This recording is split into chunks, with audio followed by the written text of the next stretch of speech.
Attend பண்ணலாம் அப்படின்னு வந்த உடனே எங்கள் வீட்டில் சொன்னதும் அவங்க வந்து கண்டிப்பாக நீ அட்டென்ட் பண்ண சொல்லி சப்போர்ட் பண்ணாங்க. காலேஜ்லேயே நான் சொன்னேன் இந்த மாதிரி இதை அட்டென்ட் பண்ண போகிறேன்னு. எங்கள் காலேஜில் நான் மட்டும் தான் வந்திருக்கேன் அப்படின்ற போதும் எனக்கு வந்து 1 வீக் அட்டெண்டன்ஸும் அந்த ஓடியும் வந்து ஃபினான்ஷியல் சப்போர்ட்டும் பண்ணுறோம் அப்படின்னு சொல்லியிருக்காங்க. இது எனக்கு ஒரு பெரிய ஆப்பர்ச்சுனிட்டி தான்.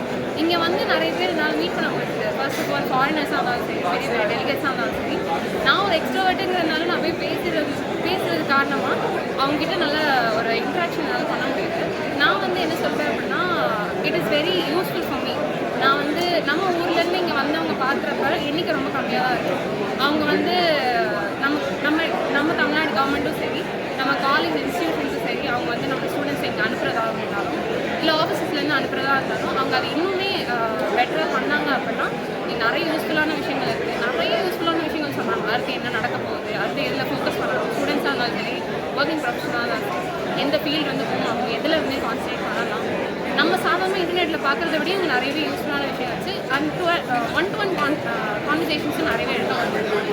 அது எனக்கு ரொம்ப யூஸ்ஃபுல்லாக இருந்தது. நேரில் வந்து பார்க்குறதுக்கு விர்ச்சுவலாகவும் அப்ளை பண்ணிக்கலாம், விர்ச்சுவலாகவும் பார்த்துக்கலாம். நேரில் வரதான் எனக்கு ரொம்ப பெட்டராக இருக்கும். என்ன டாப்பிக்காக வந்தது, என்ன டாபிக் பேசுனீங்க? நான் பேசிக்கலி ஒரு ஸ்டாட்டிஸ்டிக்ஸ், நான் பிஎஸ்சியும் எம்எஸ்சி ரெண்டுமே ஸ்டாட்டிஸ்டிக்ஸ் தான் பண்ணேன். ஸ்டாட்டிஸ்டிக்ஸ் வந்து ஒரு கோர் சப்ஜெக்ட் வந்து ஏஐ கிடைச்சது. அதுலேருந்து சரி ஓகே நெக்ஸ்ட்டு நான் பண்ணுறேன் அப்படின்னா என் ஸ்டாட்டிஸ்டிக்ஸ் அந்த சப்ஜெக்ட் சம்மந்தப்பட்டதை தான் ஏஐங்கிறதுனால என்னென்ன அட்வான்ஸ்மெண்ட்ஸ்லாம் இருக்குது. இப்போ நெக்ஸ்ட்டு நான் வந்து ஸ்டாட்டிஸ்டிக்ஸ் முடிச்சுட்டு அனலிஸ்ட் போகணும், இல்லை வேறு இன்ஜினியர், டேட்டா இன்ஃப்ராஸ்ட்ரக்சர் அந்த மாதிரி ஏதாவது ரூல்ஸ் போனேன் அப்படின்னா எனக்கு இதுலேயே ஒரு பெரிய எக்ஸ்போஷர் தான். இங்கே என்ன நடக்குது, நான் எப்படி என்னோட ஃபீல்டில் இருக்கிறத இங்கே இடத்துல அப்ளை பண்ணலாம், என்னென்ன இருக்குதுன்னு முதல்ல தெரிஞ்சுக்கிறது, என்னென்ன இதுக்கப்புறம்